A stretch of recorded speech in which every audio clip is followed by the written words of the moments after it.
La championne d'Europe en titre a arrêté la compétition à l'intersaison, l'Allemande Corinna Busch. Elle n'est donc pas présente. Natalia Zhukova avait gagné la médaille de bronze l'année dernière. On la retrouve en solo féminin. Elle qu'on avait déjà vue tout à l'heure par équipe où elle avait pris la 4e place. Ouais, très belle cette jeune fille. Elle était meilleure européenne d'ailleurs au championnat du monde puisqu'elle avait terminé 6e, juste devant Lucie.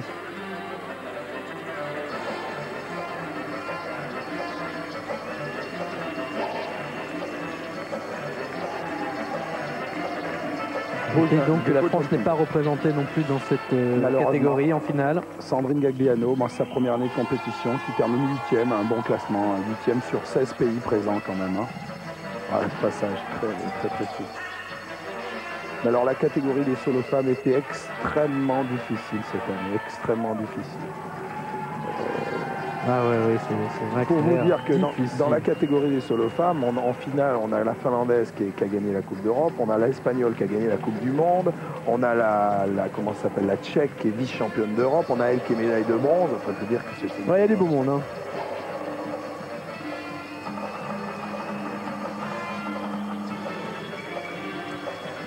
Vous avez beaucoup de sponsors, hein, les Tchèques, quand on voit tous les... Il faut voir que c'était un grand événement en République tchèque puisque la télévision tchèque a suivi toute la compétition en intégralité et en direct. Et puis la tchèque qu'on va découvrir un peu plus tard est carrément une star là-bas. Hein. Une véritable star, elle est en 4x3 sur tout Prague le soir même à la télévision. Puisque vous verrez, elle a fait un bon résultat. Elle était en direct dans le journal de 20h. Enfin, c'était vraiment c'est une grande star. Hein. Ce sont les mêmes abdos qu'en équipe. Ouais, c'est vrai. Ah, elle est belle cette Russe. Ouais, mais les juges vont être d'accord pour dire qu'elle est belle. En revanche, pas d'accord pour non, elle loupe une médaille. La victoire. Oui, il y a une petite erreur au niveau du classement. Elle est 4e. Oui, Natalia Zhukova, 82,5 en technique, 62 en artistique. Quand elle penche comme ça, c'est magnifique. Ah, mais ça suffit pas. Mais de toute façon, le niveau des solos femmes, je vous ai dit, était très bon cette année. Et là, il y avait vraiment du beau monde. Du beau monde comme par exemple l'Espagnol Carmen Valderas. Les Espagnols ont remporté le titre en couple. Carmen Valderas qui a remporté la Coupe du Monde cette année. Et il faut noter qu'il y a 2 ans, elle avait remporté la Coupe d'Europe. Ah, les Espagnols qui s'enfirment vraiment comme un des meilleurs pays européens, hein, si ce n'est le meilleur avec l'Italie. Elle est très propre. Ah, sur une musique espagnole. Regardez ce passage, c'est extrêmement difficile.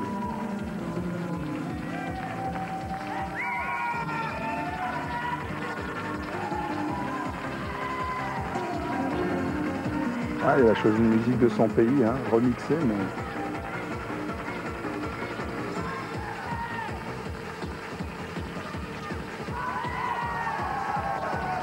Elle est très propre également, cette espagnole.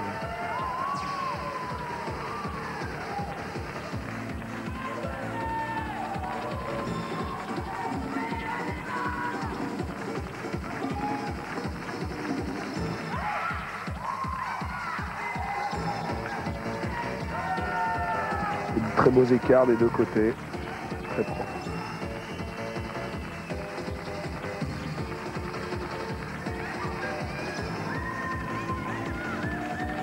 Il faut dire aussi que cette année, la France, on était le seul pays à avoir 2 juges dans le panel des juges. Ça, c'est un peu comme ça. On avait Stéphane Barthélémy qui était chef juge en technique et Stella Lieblich, juge en artistique. On était le seul pays. Voilà, comme ce sont des juges très honnêtes, on n'a pas été avantagés. Bon, Stéphane, ancien champion de France d'ailleurs. Ouais. Champion d'Europe, Stéphane 2 fois champion d'Europe. Et puis Stella Baquette commentait une fois à votre place, que ça vous pouviez prévenir. Tout début, fin 12. On aperçoit d'ailleurs qu'on trouve la table des juges chez la 3e en partant de la gauche. Exactement. Quelle belle chorégraphie. Ah, beaucoup d'énergie. Hein. Et elle finit, elle est fatiguée, mais elle a tout passé quand même. Hein. Carmen Valderas qui gagne cette année la Coupe du Monde à Tokyo. Finaliste du solo féminin, mais ça ne sera pas suffisant pour être championne d'Europe puisqu'elle prend la 2e place, 94,5 en technique, 70 en artistique. pour un total de 164,5. Deuxième seulement parce que très difficile de battre ça. Elle joue à domicile. Les 4000 personnes du Palais de la Culture de Prague sont toutes pour elle. Olga Sipkova représente la République tchèque, vice-championne d'Europe l'année dernière, battue par Corinna Busch, l'Allemande. Seulement par des points de pénalité, sinon elle était championne d'Europe. Et là, 4000 personnes derrière elle. Et puis elle s'est préparée, hein, on l'a dit. C'est pas à 100% qu'elle a été, là c'est à 110, 120%. Ah, qu'elle est propre. Elle a même surpris le caméraman, là, tellement qu'elle est descendue vite. Ah, c'est tendu, hein. Regardez plus combien de temps ça dure, là. Et ça reste. Regardez, toujours en souriant. Elle a été élue également jeune fille la plus glamour de la compétition par je sais pas, un grand magazine russe qui était présent. Ça devait être le L russe. Alors, je pensais que c'était par Christophe Allenson. Ça aurait pu éventuellement. Ouais, ça aurait pu.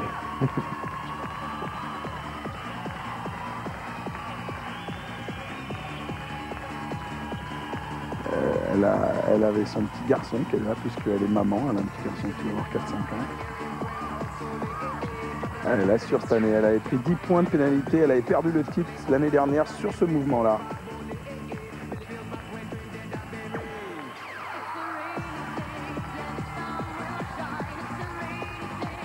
Niveau musique, elle n'a pas fait trop d'efforts quand même. Hein. Non, peut-être une chorégraphie moins difficile que Carmen, l'espagnol, certainement d'ailleurs, mais par contre tout a été fait parfaitement. Ah, elle est sexy, hein.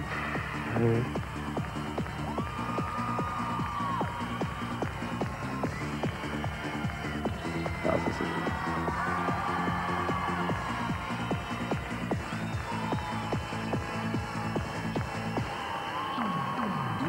Et 4000 personnes debout dans le Palais de la Culture de Prague.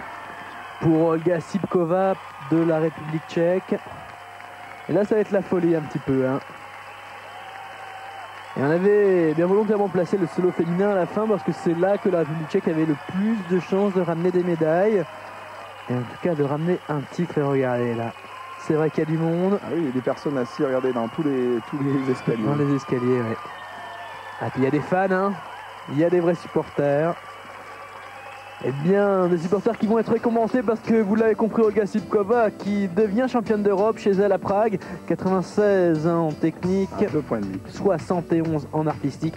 Un total de 167 points, vous l'avez dit, 2 points et demi d'avance sur l'Espagnol Carmen Valderas. Olga Sipkova, championne d'Europe. Carmen qui était première à l'issue des demi-finales, elle était devant la Tchèque.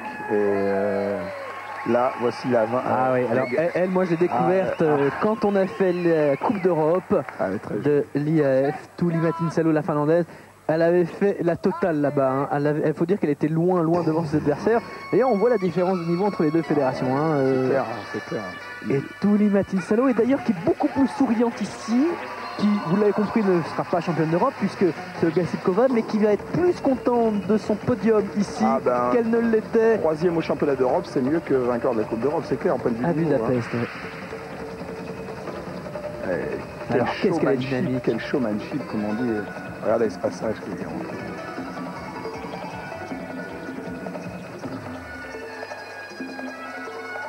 Elle est beaucoup plus souriante. Plus agressive dans ses mouvements aussi. Hein. Ah ben là, il faut être à 100%, hein, comme on a dit tout à l'heure. C'est ce qui a manqué à Carmen, l'espagnol. Hein. Prends pas de risque. Très belle artistiquement, regardez ces passages. C'est-à-dire que moi, je trouve que artistiquement, c'est peut-être elle la mieux de toutes. Je sais pas ce que vous en pensez là. Vous savez, on en a parlé avant. Tuuli Matinsalo pour la Finlande. Ce qu'on peut dire également, c'est que l'année prochaine, les championnats d'Europe ont lieu à Helsinki, chez elle. A noter que ce mouvement-là, lors de la Coupe d'Europe, elle le faisait différemment puisqu'il y a quelques petits changements au niveau des règles. Elle le faisait en tournant, en pivotant en même temps. On n'a pas le droit, on doit être statique dans la... Et c'était très impressionnant ce mouvement. Et là, regardez ça aussi. Ah, c'est propre également. Hein. Helsinki, vous disiez, les prochains championnats d'Europe. Les prochains championnats d'Europe à Helsinki. Au sport, il sera. Ah, oui. Elle sera chez elle, là, attention. Hein. Ouais. Elle est bien de dos également. Oui. Allez, le final est très beau en général. Ah, dommage. Réalisateur qui rate un peu son final. Ouais, mais la de face, c'est très bien. Ouais, non, très belle présentation. Regardez, elle est vraiment heureuse. Alors que quand elle remportait la Coupe d'Europe, elle était contente, mais c'était pas fabuleux.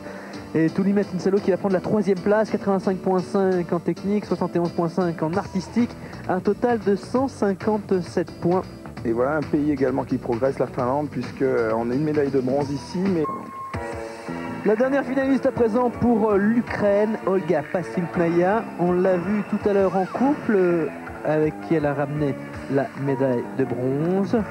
En solo féminin, ça va être beaucoup plus difficile pour elle. Il faut dire qu'en face, c'est vraiment de la grosse pointure. Mais c'est propre ce qu'elle fait, hein, quand même. C'est quand même une bonne compétitrice. Hein. Olga, elle s'appelle aussi. Les deux, la Russe et l'Ukrainienne s'appellent Olga. C'est-à-dire qu'il y a encore quelques années, elles auraient été dans la même... elles n'auraient pas pu être là d'ailleurs. Elles n'auraient pas pu être là toutes les deux. Ouais.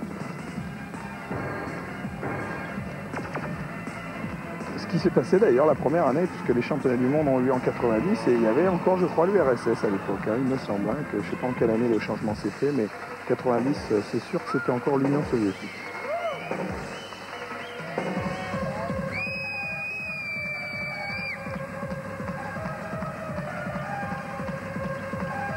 C'est propre ce qu'elle fait, mais c'est clair qu'il y a des temps morts. Hein. On a vu l'Espagnol. Ça va tellement vite ce qu'il y a eu avant. La Tchèque et la Finlandaise. C'est fou, il y a un écart là.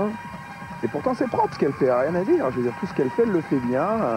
Mais c'est là où la différence se fait. C'est là où les Brésiliens, les premiers, ont fait la différence. C'est-à-dire qu'il y avait un événement toutes les secondes, quoi. Ah, c'est plaisir, enfin, un petit French Cancan. Par contre, c'est vrai qu'elle a un programme très sympa. Ah oui, c'est qu'il y a un programme qui est varié. Hein. Et artistiquement, elle est bien également. Mais c'est un petit peu simple. En tous les cas, ça passe pas pour un podium, c'est clair.